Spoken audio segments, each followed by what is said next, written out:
안녕하세요. 본 프로젝트의 기획 전규섭입니다. 저는 고등학교 때에는 영어와 중국어를 전공하고 대학에선 경제학을 전공했습니다. 현재는 싱어송라이터 겸 프로듀서로 활동하고 있고요. 소소한 글쓰기 모임도 진행하고 있습니다. 더불어 본 프로젝트와 같은 아트 프로젝트를 기획하는 문화 기획자이기도 합니다.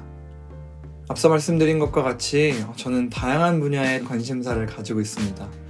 그게 이 프로젝트의 시작이라고도 할 수 있겠는데요. 본 프로젝트의 경우 작가와 배우의 시계열을 섞고 작가는 인물을 만나고 배우는 인물을 만드는 과정을 기록한 프로젝트입니다. 보통은 작가가 일련의 과정을 만들고 그 이후의 과정으로 배우가 그 인물을 만나게 되는데요. 이 시간 순서를 뒤섞어 보고자 했습니다.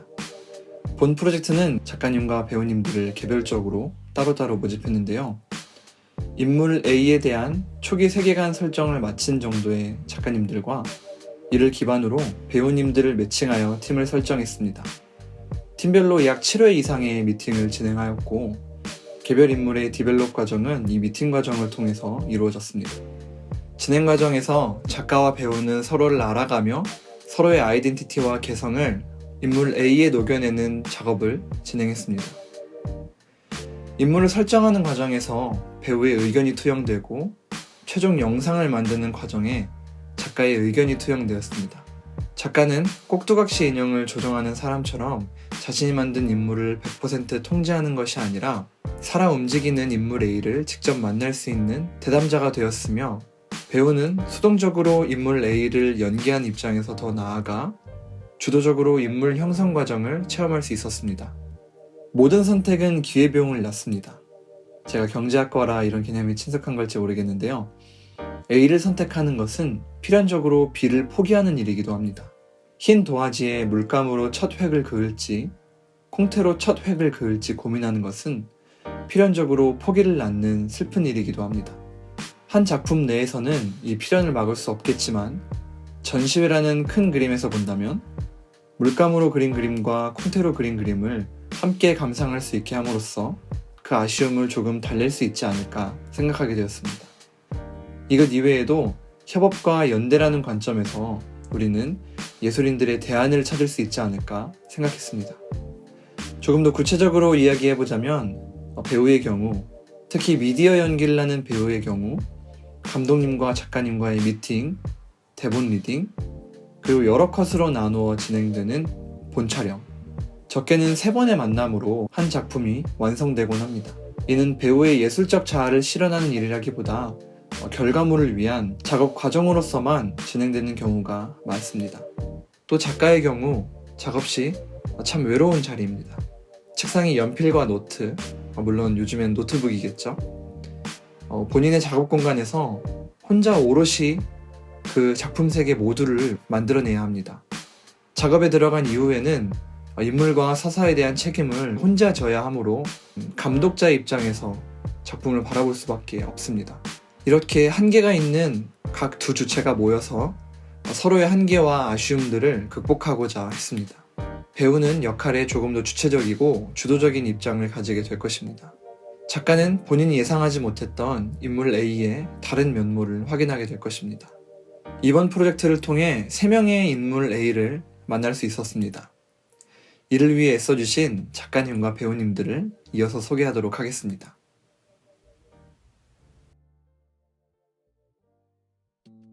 네, 안녕하세요. 네, 안녕하십니까. 안녕하세요. 저는 김혜원이라고 하고요. 정연종이고요. 저는 장수호고요.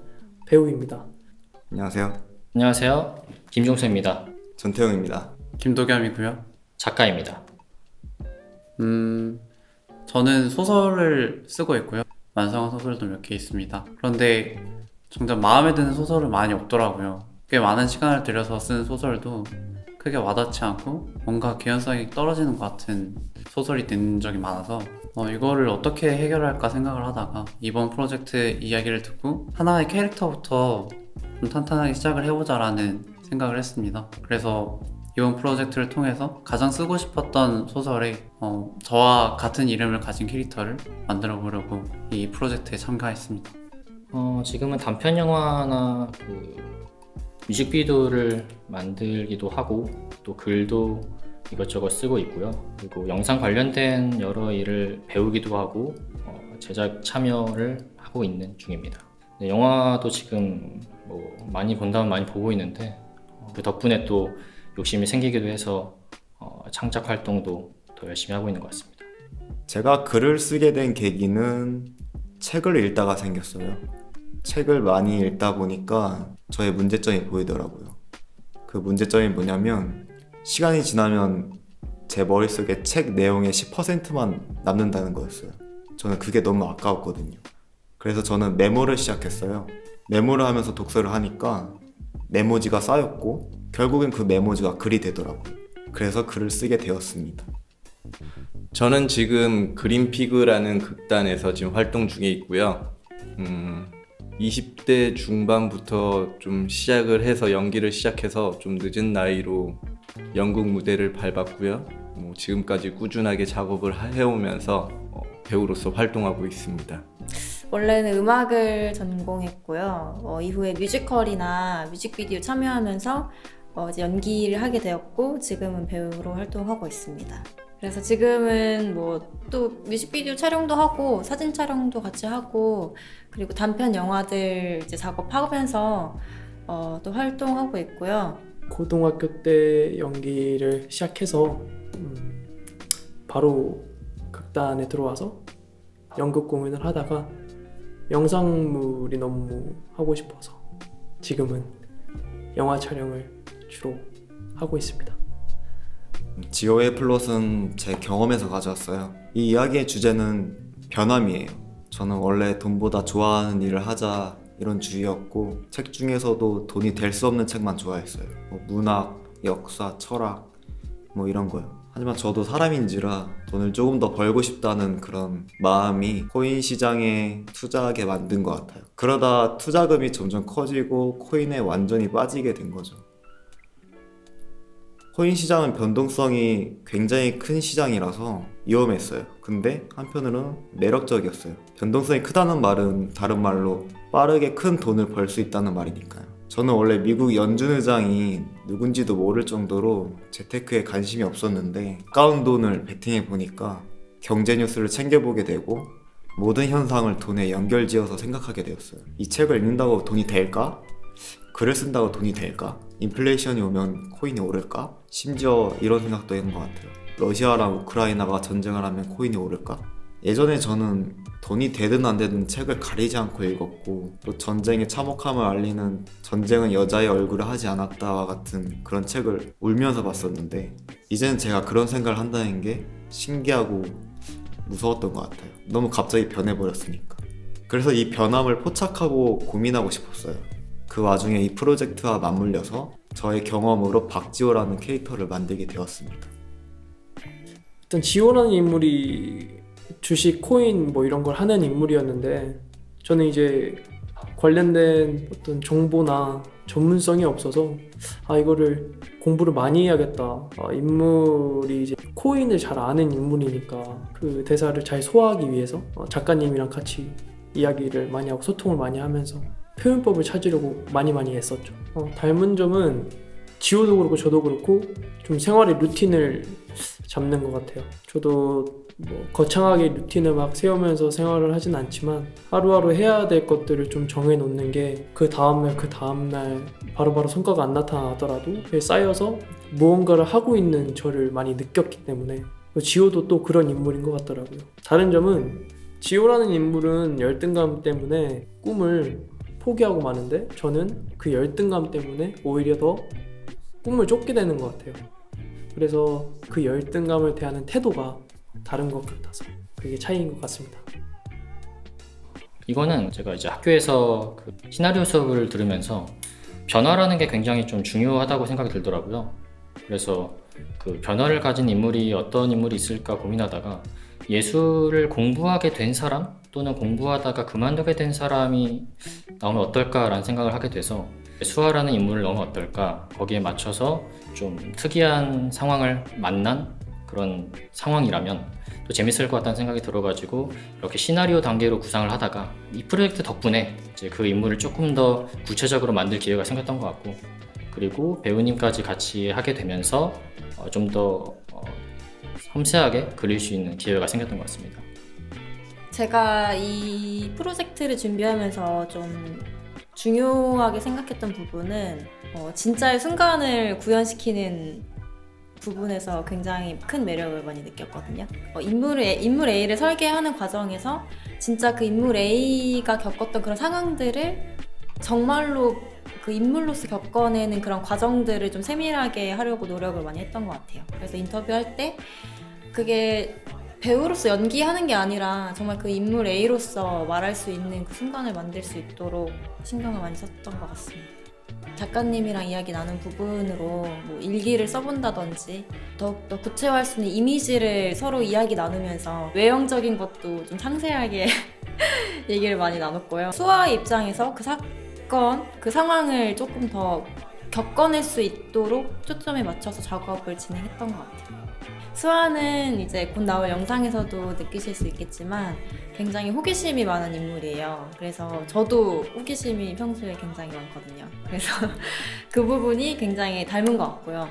다른 점이 있다면 수아는 굉장히 평범한 학창 시절을 보내고 이후에 이제 대학을 진학하고 단계에 맞는 본인의 이제 나이대에 맞는 그런 고민들을 하면서 지내온 인물인데, 저는 어릴 때부터 이제 음악을 했다 보니까 좀 자유분방하게 저의 삶을 좀 계획했던 부분? 그 부분은 다른 것 같아요. 2021년에 있었던 저한테 있어서 가장 큰 사건은 친구의 죽음이었어요. 그리고 친구의 죽음 이후에 처음에는 그 죽음을 받아들이지 못했어요. 친구가 죽었다는 소식을 처음 듣자마자 보였던 저의 반응은 아, 바쁜데 였어요. 그게 어쩌면 제가 정말로 친구의 죽음을 받아들이지 못하고 실감하지 못했던 것 같거든요. 그리고 한동안은 친구가 보고 싶어서 친구한테 전화를 해야지 하면서 핸드폰을 들었던 적도 몇 번 있어요. 그렇게 수개월이 지나고 어느 정도 친구의 죽음에 적응하게 되었을 때 밀려오는 슬픔이 되게 크더라고요. 이 친구의 죽음을 처음에 받아들이지 못했던 저의 모습부터 받아들이는 과정, 받아들인 후의 저의 모습을 기록을 남기고 싶어서 이 저와 같은 이름의 인물 A를 구상했습니다. 맨 처음 작가님과 인물 A를 만나게 되었을 때 일단은 가장 큰 틀은 작가님이 좀 어느 정도 구상을 해오셨고요. 그리고 그 인물에 대해서 구체화를 시키는 과정은 작가님과 많은 이야기를 나누면서 이렇게 하나 둘 이렇게 쌓아 올라가기 시작했는데, 제가 해왔던 작업의 형태와는 완전히 다른 형태였고, 그래서 맨 처음 이 프로젝트를 참여하게 됐을 때 그것이 흥미가 끌려서 이 프로젝트에 참여하게 되었고요. 맨 처음 이 인물 A에 대해서 알아가고 만들어내고 뭐 이런 과정들이 쉽지는 않았지만 어쨌든 작가님이랑 같이 얘기하면서 재밌는 부분들이 훨씬 많았어요. 인물 A는 어떻게 울고 감정은 어떻게 느끼며 뭐 이런 사소한 거부터 뭐 하나부터 열까지 다 이야기를 하면서 작가님과 제가 거진 잉태한 것처럼 이렇게 아이를 낳듯이 인물 A를 만들어 갔으니까 그 인물 A에 대한 애정도 관심도 다른 타 이제 공연이나 아니면 작업을 할 때보다 훨씬 더 애정이 컸고요. 이 인물 A를 만들면서 당연히 저라는 인물과 이렇게 비교를 하게 되는데, 인물 A와 저는 정반대의 인물이었어요.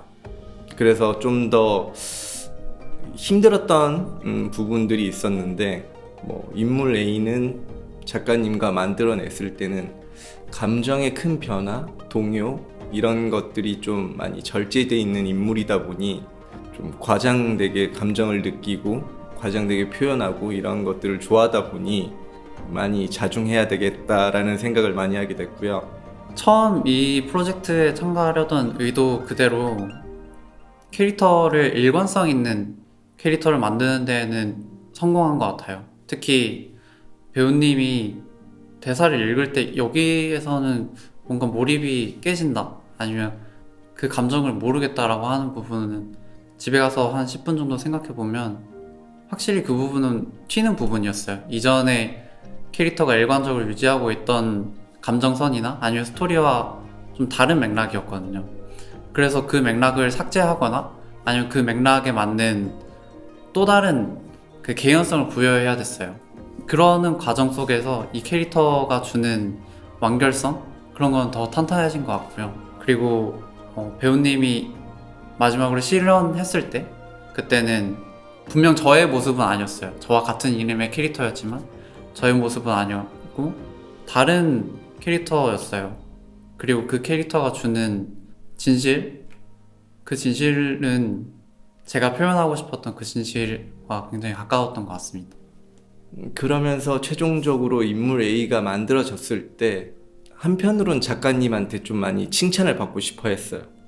이게 작가님과 얘기를 하면서 이 인물이 어쨌든 맞닿아야 되는데 그 맞닿는 지점들이 우리가 잘 합의하에 잘 맞닿고 잘 만들어냈는가에 대해서 좀 계속 끊임없이 의심을 했기 때문에 마지막 부분쯤에는 좀 뭔가 작가님에게 좀 칭찬을 듣고 싶어 했던 그런 과정들이 있었고요.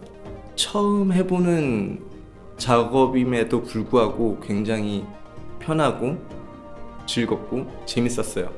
작가님과의 생각을 나눌 때는 그냥 작가와 배우가 아닌 그냥 인간 대 인간으로 정말 이 인물을 만들어내기 위해서 그 둘이 머리를 싸매고 어떤 게 더 좋을지 어떤 게 더 효과적일지 뭐 이런 얘기를 하는 것들이 너무나 재밌었고 흥미로웠고, 그렇게 해서 인물이 나왔을 때는 배우적인 입장으로는 좀 많이 아쉬웠어요. 좀 더 할 수 있지 않았을까, 좀 더 표현할 수 있지 않았을까, 이 인물 A의 생동감, 현실성 이런 것들을 좀 더 표현할 수 있지 않았을까라는 생각을 하면 조금 안타까운 또 아쉬운 이런 마음은 갖고 있어요. 일단은 가장 재미있게 할 수 있는 시나리오 단계라고 해야 되나? 예를 들어서 시나리오 쓸 때 뭐 상황도 생각해야 되고 다른 인물도 생각해야 되고 기획적인 것도 생각해야 되는데, 일단 이건 인물 하나만을 그리는 거라서 수아란 인물 한 사람한테만 다가가지고 오직 이 사람을 위해서 이 상황을 만들고 표현하는 거라는 생각이 들면서 집중도 훨씬 더 잘 됐던 것 같고, 그거에 맞춰서 더 다양한 모습을 또 이끌어낼 수 있어서 제가 만들어낸 인물에 이렇게 많은 시간을 쏟을 수 있구나, 그런 기회가 있다는 생각에 참 재밌게 프로젝트를 참여한 것 같아요. 이전에는 시나리오를 일단 우선적으로 받고 제가 좀 감독님한테 많이 물어보고 그 인물에 대한 거를 연출에 맞게 좀 구현해 나갈 수 있도록 그런 노력을 많이 했었는데, 이번 프로젝트에 참여하면서는 인물 설정을 좀 초반부터 같이 하다 보니까 수아에 대한 애착도 더 많이 생기고, 수아라는 인물이 어떻게 하면 더 빛이 날까 어떻게 하면 더 매력적인 인물이 될까를 조금 배우로서도 능동적으로 더 고민을 많이 했던 것 같아요. 수아한테 정이 좀 많이 들었고, 수아가 느꼈을 그런 감정이나 이런 부분들도 같이 느끼면서 설계를 했던 부분이 조금 특별했던 것 같고요.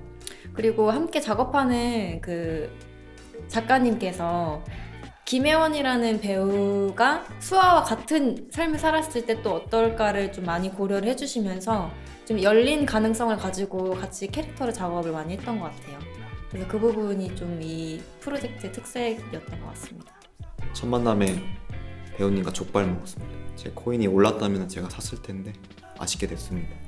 그리고 이 프로젝트를 생각하면 걱정되는 게 있었어요. 배우님과 협업하는 그런 과정이기 때문에 쉽게 갈등이 생길 거라 생각을 했어요. 그런데 배우님이 툭툭 던진 아이디어가 제 아이디어보다 훨씬 좋더라고요. 그래서 내가 덜 나대고 덜 고집부려야 더 좋은 작품이 나오겠구나 생각이 들었습니다. 신뢰감이 생긴 거죠.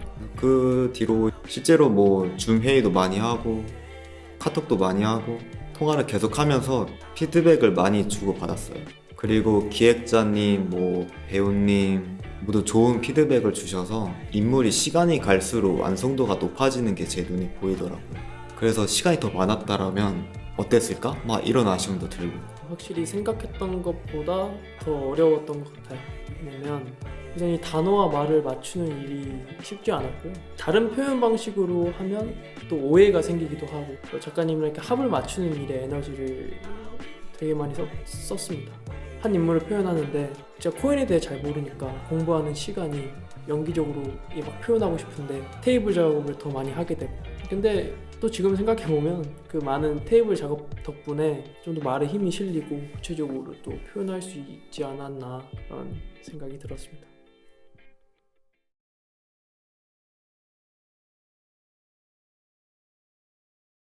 제가 구상하고 있는 소설은 일본인 켄이 대학교 친구인 도겸의 고향인 포항에 오면서 시작합니다. 도겸은 켄을 포항에 있는 역에서 태워서 바닷가로 향합니다. 그리고 바닷가에 도착해서 도겸은 켄에게 아영에 대해서 이야기하기 시작합니다. 도겸은 고등학교 친구인 아영을 일본인 켄에게 소개해줬습니다. 이 대학교 때 말이에요. 그리고 이 도겸과 켄과 아영은 종종 셋이서 만나서 놀았습니다. 전혀 뭐 이성적인 관계라거나 그런 게 아니라 단순한 우정으로 그리고 깊지 않은 얕은 우정으로 그러다가 도겸은 돌연 켄에게 아영의 죽음에 대해서 이야기하기 시작합니다. 아영이 몇 달 전에 죽었고 그리고 그 죽은 아영이 발견된 곳이 그 바다였고 또 죽은 아영을 화장해서 뿌린 곳도 그 바다였다고 이야기합니다. 그리고 켄은 좀 차가운 인물이어서 도겸에게 서스럼 없이 죽음의 이유에 대해서 묻습니다. 그리고 도겸은 이 죽음의 이유에 대해서 3가지 답변을 합니다. 이 3가지 답변을 통해서 도겸이 아영의 죽음을 어떻게 받아들이고 있는지 처음에는 받아들이지 못하던 태도부터 시작해서 그리고 점점 받아들이는 과정을 보여주려고 했습니다. 여러분들이 지금부터 보시게 될 연기는 이 도겸이 아영의 죽음에 대해서 이야기하는 장면입니다. 이 장면을 통해서 여러분들은 도겸이 어떻게 아영의 죽음에 대해서 받아들이지 못했는지 그리고 받아들이는 태도가 어떤 방식으로 나타나는지를 보실 수 있으실 겁니다. 그 부분에 집중하셔서 보시면 좋을 것 같습니다.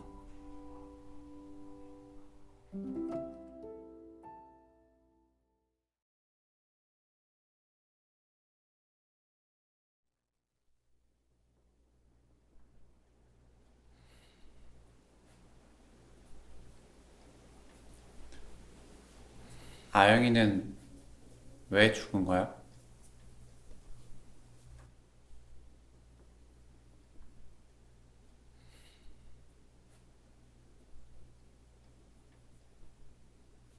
너도 그게 궁금하구나.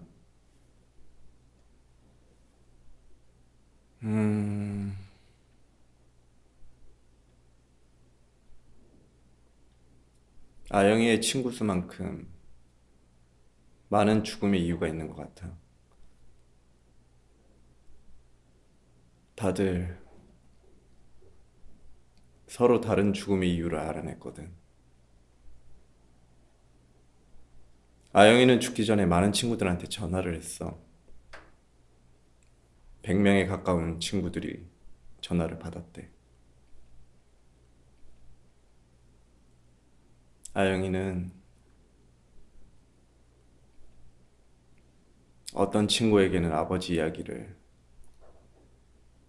어떤 친구에게는 음악 이야기를, 어떤 친구에게는 취업 이야기를 했대.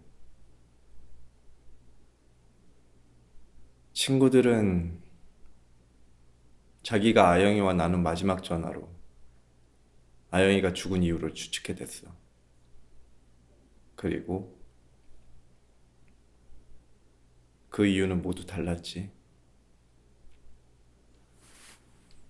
나중에는 자기가 맞다며 서로 목소리를 높였어.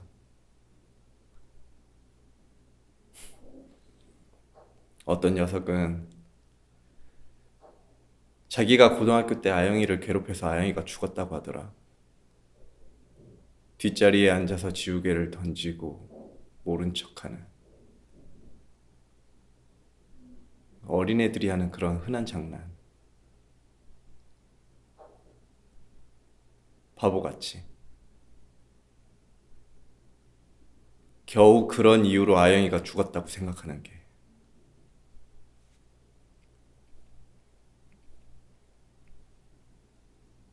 이런 바보 같은 이야기를 진지하게 하는 친구들 사이에서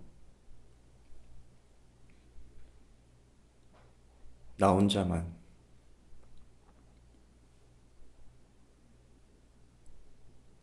혼자만 아영이가 죽은 이유를 모르는 것 같았어.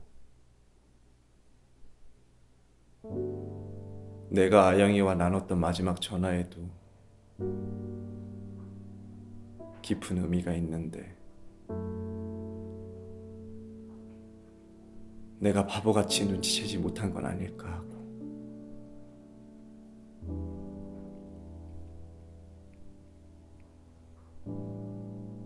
친구들은 왜 아영이를 막지 못했을까?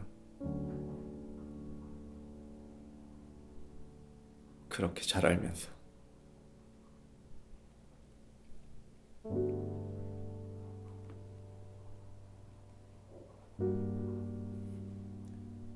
아영이는 자살한 거야?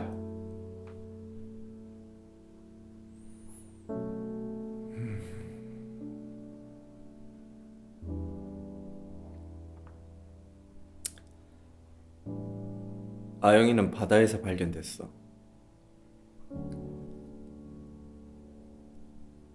경찰은 부검을 하자고 했지만 부모님은 그러시지 않았어. 죽음은 갑작스러웠지만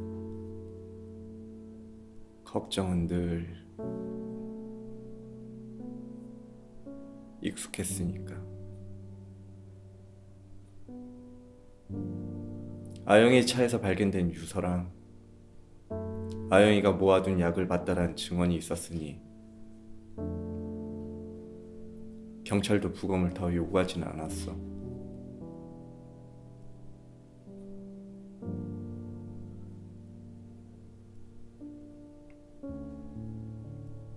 아마 자살일 거야.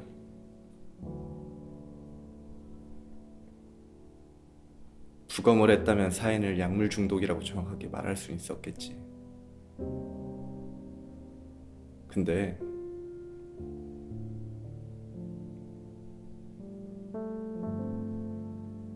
지금 뭐라고 말해야 할지 모르겠다.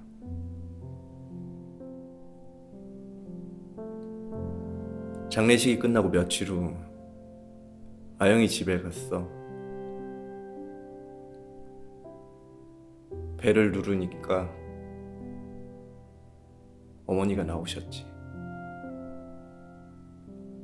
처음에는 놀란 표정이었다가 금세 반가운 표정으로 바뀌셨어. 어머니는 나를 집 안으로 들이셨고 아영이의 영정사진은 제 위치를 찾고 있는 중인지 테이블 위에 있더라. 어머니가 차를 내오시고 나는 찻잔을 두 손으로 끌어안았어. 그동안 어머니는 아영이의 영정사진을 의자에 내리셨어.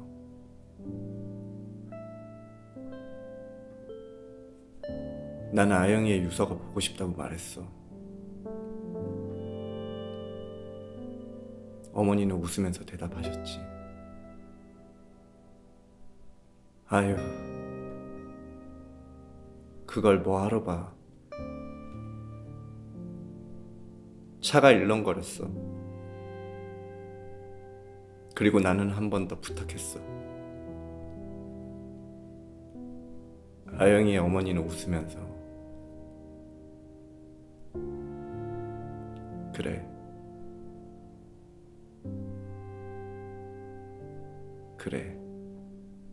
라고 하셨어. 안방에 들어가시더니 금방 나오셔서 유서를 건넸어. 그러고 앉아서는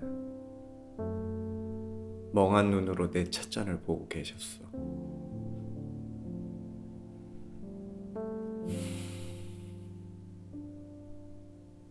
막상 유서를 건네받고는 오래 보진 않았어. 내 앞에서 기다리는 어머니에게 미안하기도 했고, 내가 생각했던 우울의 이유랑 큰 차이가 없었어. 그러니까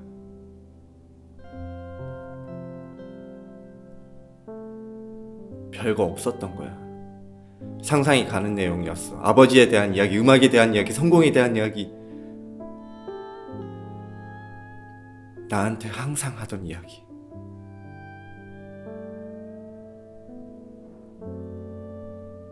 그리고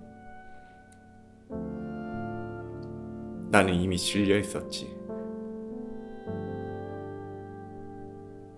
웃기지. 나는 아영이의 유서에서 마지막 목소리가 아니라 무언가 새로운 것을 찾고 있었던 거야.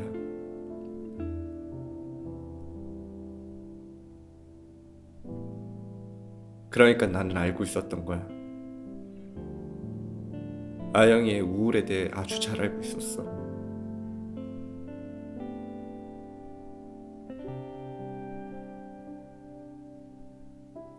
아영이는 나와 마지막 전화를 하면서 이렇게 말했어.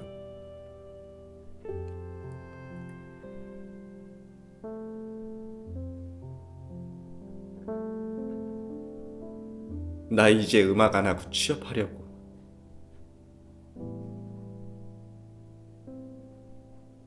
나 취업할 수 있을까?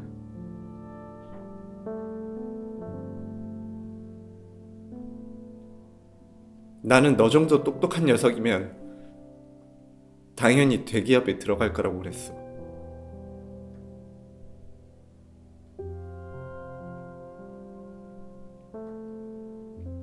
근데 아영이는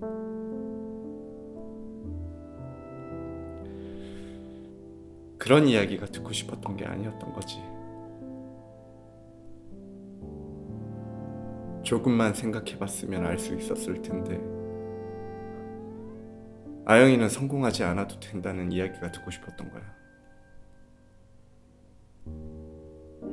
취업이 아니라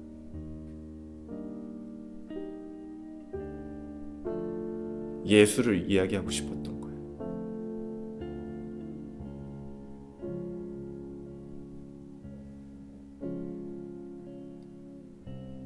근데 난 아영이의 이야기를 듣지 않았지.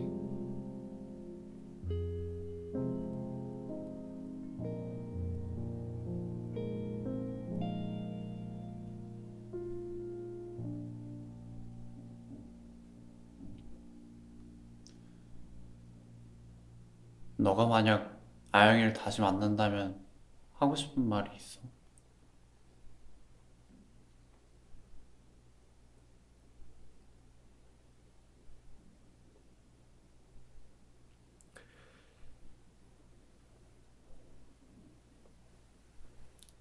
이미 늦었지만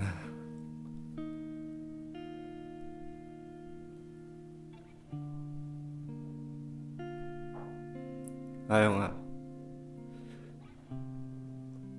잘하고 있어. 넌 최고야. 항상 난 널 응원해.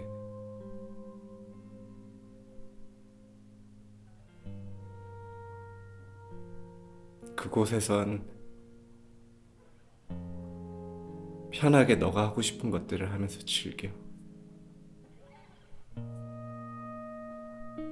그리고 가끔씩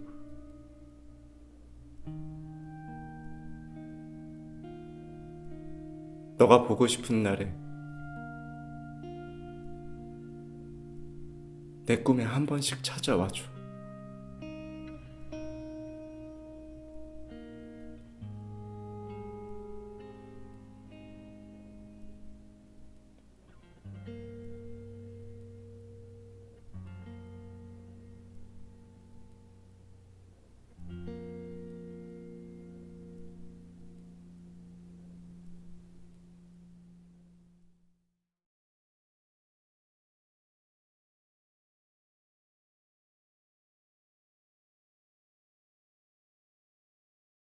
시작에서 수아는 누군가한테 전화를 받고 김우진이라는 작가에 대해서 얘기해달라는 부탁을 받아요. 인터뷰에 참여한 수아는 김우진 작가가 누구인지, 그리고 어떻게 생각하는지, 작품 세계관이 어떤지 대답을 합니다.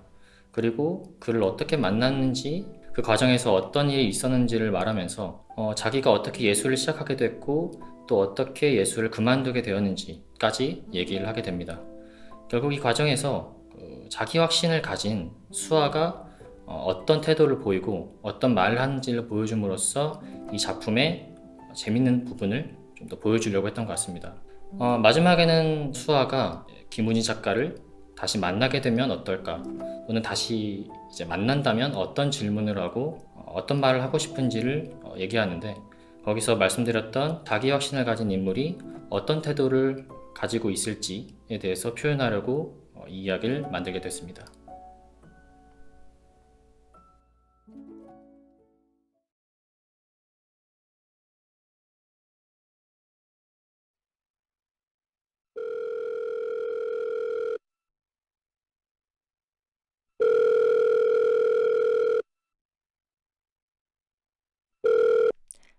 여보세요?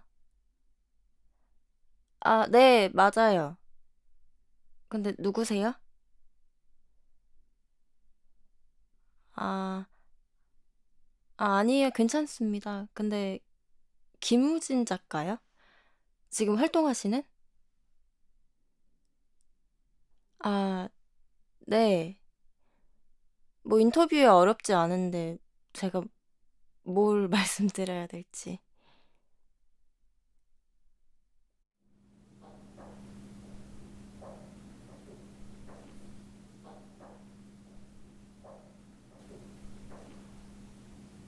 음,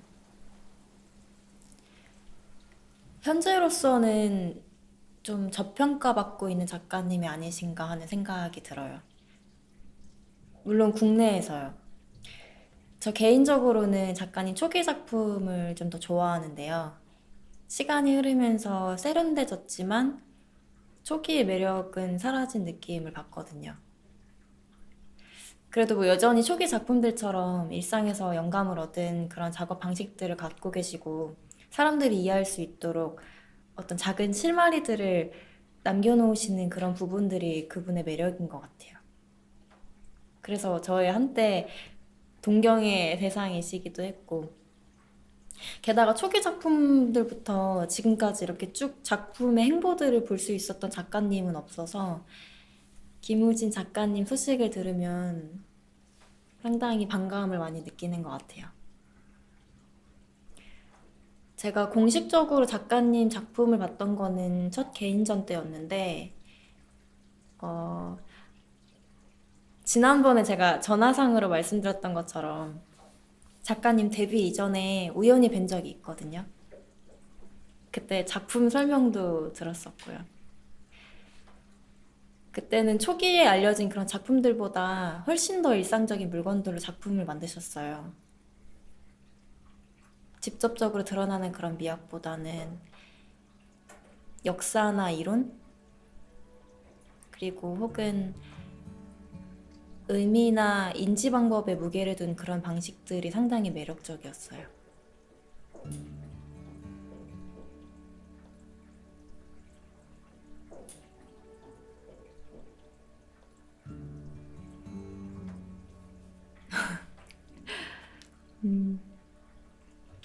제가 학부 2학년생 때였는데 버스를 타고 집에 가다가 제가 동대문 근처에서 길을 잃어버린 적이 있거든요.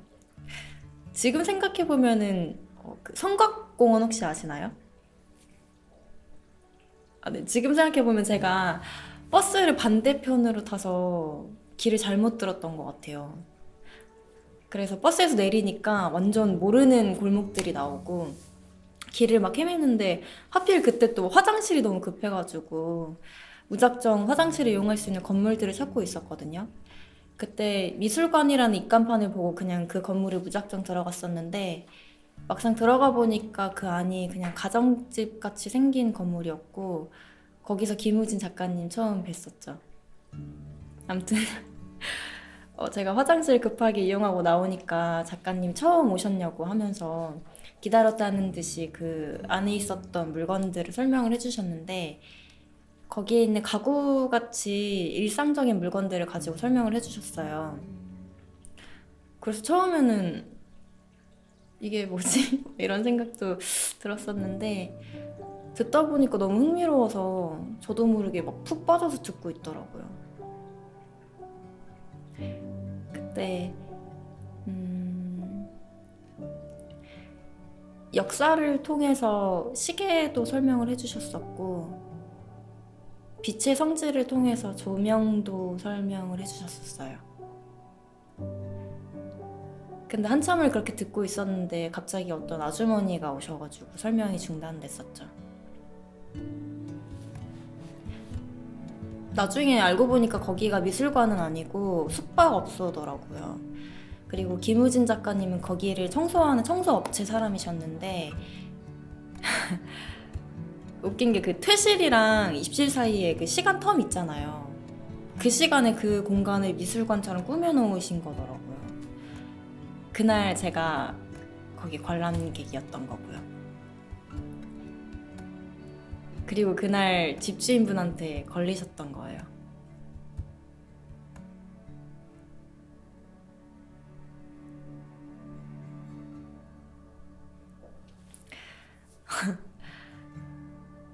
그때는 잘 몰랐는데 1년 후에 작가님 막 유명해지고 나서는 좀 많이 아쉬운 생각이 들더라고요.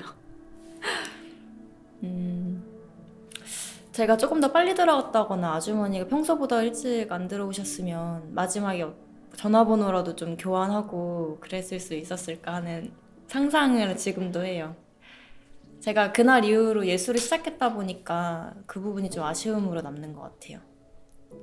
근데 뭐 작가님이 잘못하셨던 건 사실이고 뭐 집주인분을 욕할 수는 없는 상황이고요. 아무튼 제가 그날 이후로 예술 관련된 교양은 다 들었어요. 그리고 휴학까지 하고 서양 예술사 그리고 동양 예술사 그런 것들도 본격적으로 공부를 시작했었고요. 그러다 보니까 창작에 대한 욕구도 진짜 많이 생기더라고요. 그래서 혼자 작업하기도 하고 다른 사람들이랑 같이 공동 작업도 그때 막 하면서 예술 작가로서 창작 작업도 많이 했었어요. 제가 전공은 사실 통계학과인데 점수 맞춰서 대학 입학하고 뭘 할지 생각도 못하고 있다가 처음으로 정말 하고 싶은 일을 발견했던 것 같아요.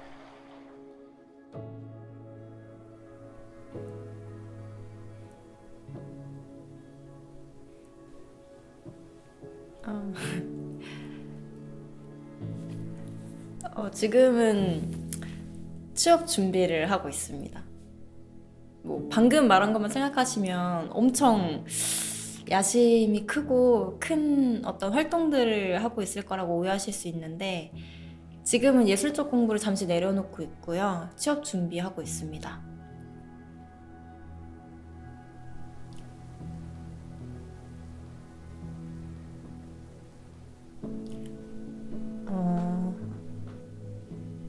그만뒀다고 생각하지 않아요. 물론 겉으로 봤을 때는 그렇게 보일 수 있겠지만 근데 예술 공부하면서 자본적인 부분을 포함한 여러 부분의 한계를 느낀 건 사실인 것 같아요. 게다가 나를 위한 예술이 아니라 남을 위한 예술을 한다는 생각도 많이 들었고요.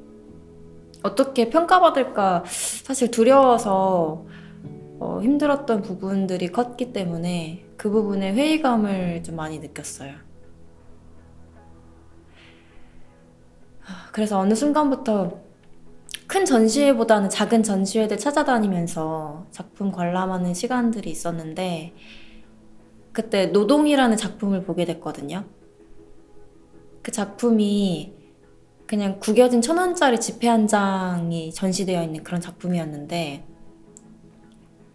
그때 고민이 좀 커서 그랬는지 울림이 좀 컸던 것 같아요.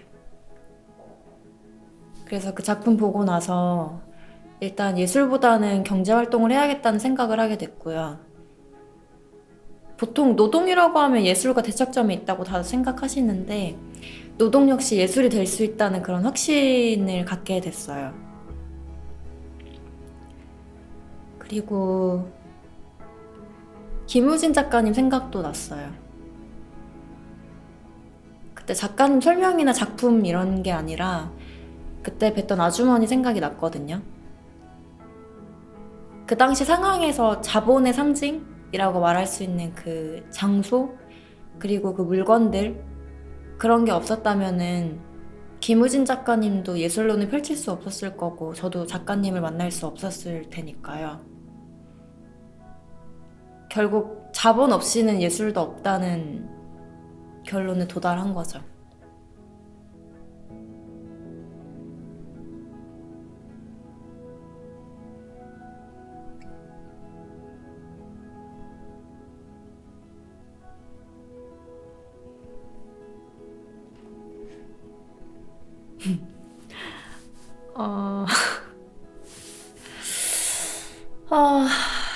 다시 돌아간다면 저는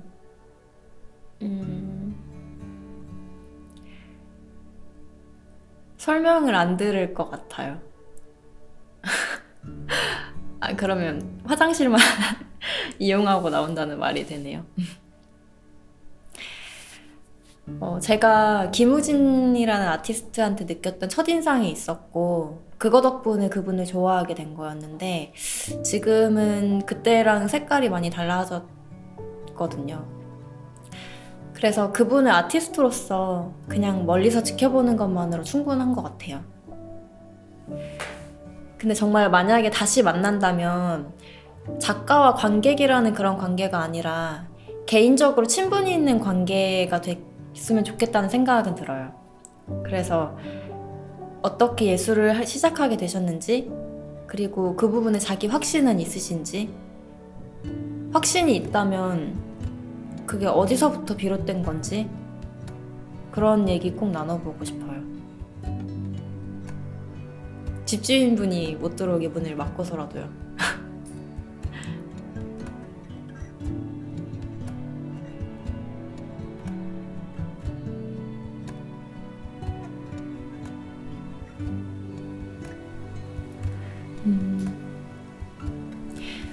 말씀드린 것처럼 예술을 그만둔 건 아니지만 어쨌든 지금 예술에 손을 놓은 건 맞죠? 일단 이건 제 선택이고 후회하지 않는데요. 그간에 해온 활동들이 있고 주변에 기대나 안타까운 시선이 느껴지는 것도 사실이라 누군가 제 확신을 더 확실하게 만들어줄 수 있는 사람이 있었으면 좋겠다는 생각을 하긴 했어요. 이거는 부모님이나 뭐 친구로부터 얻기는 힘든 것 같아요.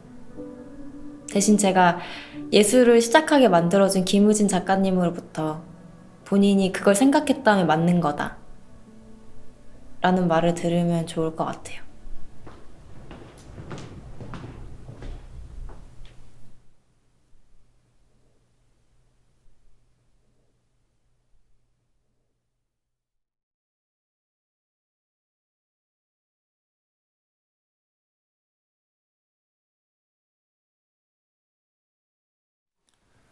박지호는 가난한 집안에서 막내로 태어났고 작가가 되고 싶다는 야망을 가진 20대 학생입니다.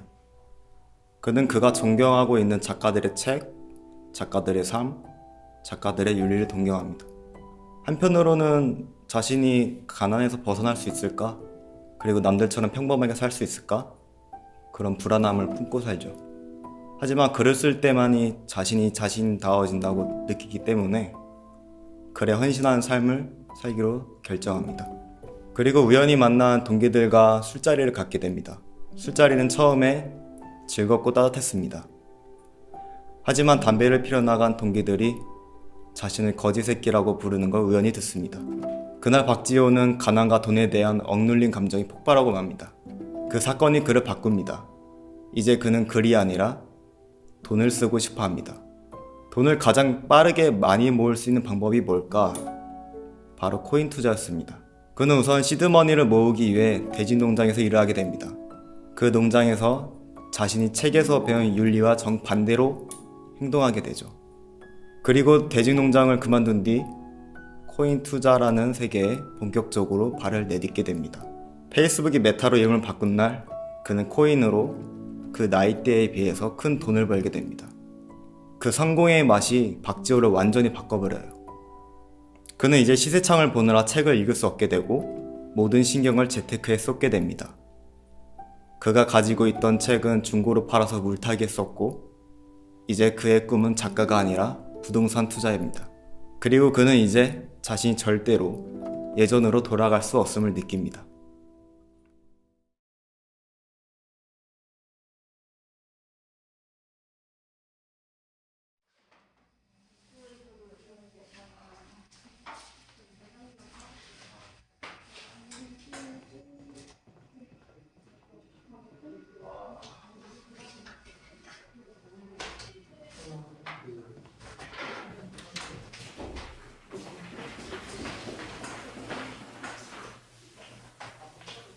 자, 쉬도록 할게요. 지우씨?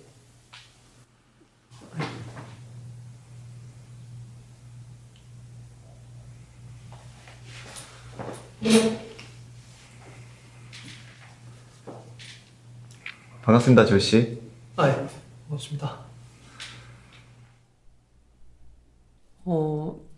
제가 본격적으로 시작한 건 9월이고요.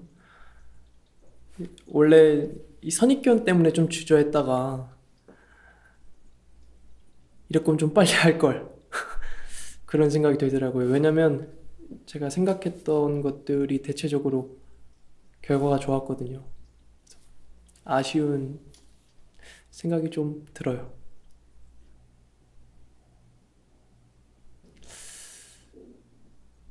매일 투자 공부를 2시간씩 꾸준히 하고 있고요. 생활할 때는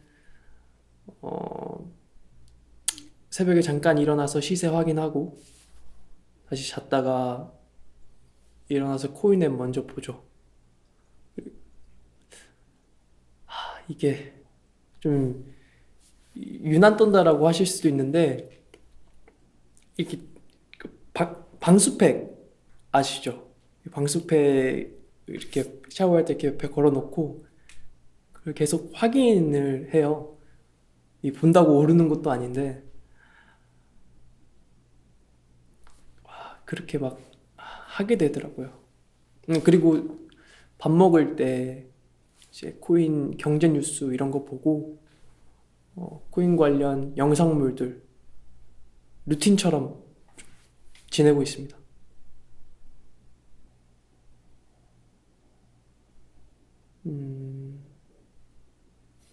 글쎄요. 당연하게 집착하는 거라 생각하는데 중독이라고도 볼 수 있을 것 같아요.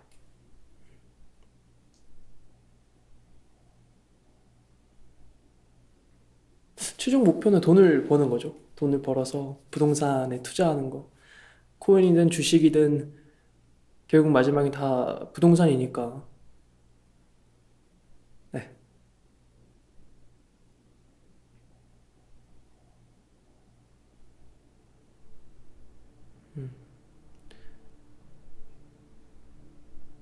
작가였어요. 원래 도서관에서 사서로 일하면서 작가를 꿈꿨었는데 인문학이 좋고 문학 쪽은 줄리안 반스 개인적으로 영향을 많이 받았던 작가였는데 근데 의구심이 계속 이렇게 들더라고요. 내가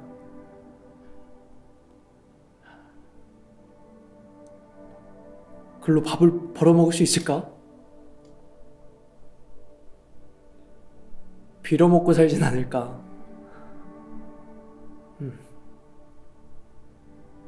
근데 이젠 뭐 숫자 보는 게 더 재밌어요. 자고 일어났더니 제가 투자한 종목이 200%, 300% 이렇게 딱 올라가 있는 거 보고 있으면 진짜 그 기억이나 기분을 잊지 못하거든요. 같이 막 가슴이 막 이렇게 방망이질 치는 느낌이 드는데 결국 뭐 그래서 남아있는 책들 이렇게 다 처분하고 그걸로 이제 주식 투자도 하고 지금은 코인에만 집중하고 있습니다.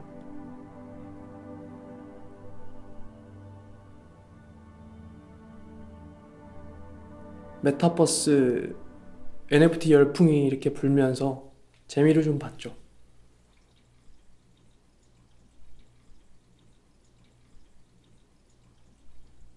시드머니 제가 돼지 농장에서 일을 했어요. 돼지 농장, 공장 같은 농장이라고 해야 될까? 아버지 지인이 하셔가지고 들어가서 일을 하게 됐는데 일이 진짜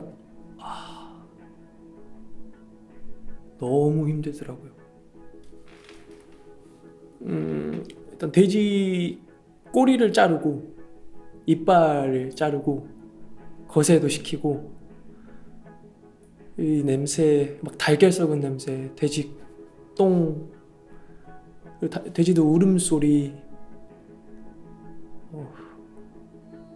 눈빛 이런. 제가 전에는 동물의 방 이런 책도 읽었었거든요. 참 어렵게 시드머니를 모았습니다.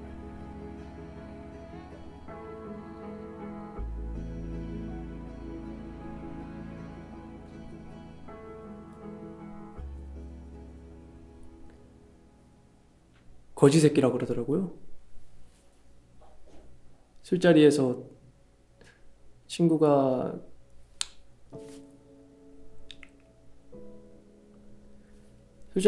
그냥 우연찮게 제가 이야기를 들었는데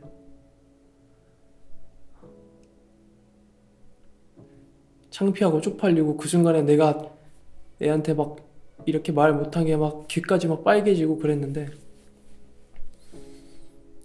뭐 어떻게든 우야부야 술자리 끝내고 나서 그런 계산을 했던 것 같아요. 그 친구가 집도 부유하고 로스쿨을 다니고 있었는데 걔가 10년 동안 버는 돈이 제가 40년 동안 벌어야 될 돈이더라고요. 한 대 세게 맞은 것 같은 느낌? 열등감이었던 것 같아요.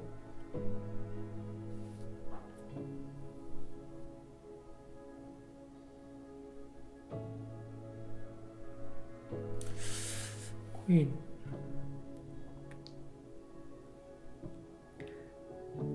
내려가면 불안하고 초조하고 막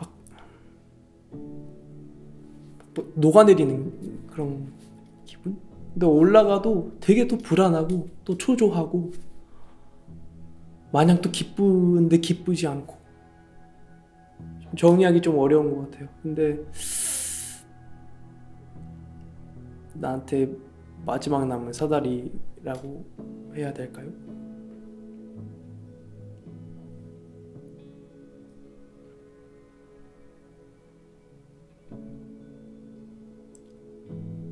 책이란 제가 꿈이 또 작가이기도 했었고 아까 괜찮다라고 얘기했던 것 같은데 제가 지금에만 코인에 집중하고 있다고 했었는데 코인 관련된 책들을 아니고서 다른 책을 보고 있으면 좀 기분이 이상해요.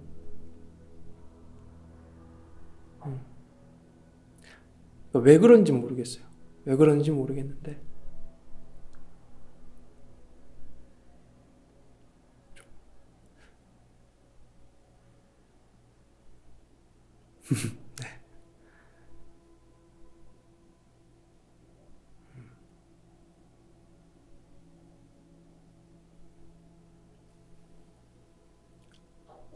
사줄 수 있는 건가요?